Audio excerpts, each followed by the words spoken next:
那我们再近距离的看一下这个改装件啊，我觉得这个改装件呢，单听起来感觉好像它蛮贵的，因为这一个啊，就这一部分大家看到的这一部分就是500多，你乍一听感觉它蛮贵，其实你算下来呢，我觉得不贵。为什么？第一个它质感在这里啊，质感在这里，看到吗？超级顺滑，而且呢，它是原厂改装件，对这个禧玛诺鱼轮的适配度是完全 OK 的。还有一个呢，摇臂带2个握腕，对不对？整个还有包括这里的锁片，这个是没有换啊，金色的锁片和银色的螺帽，它都是有给你配的，一共500多，就是感觉性价比还是非常高的，大家可以跟其他的品牌比对一下啊。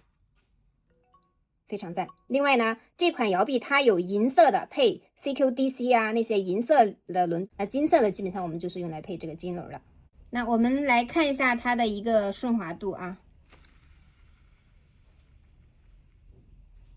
然后我们再看一下这个握纹，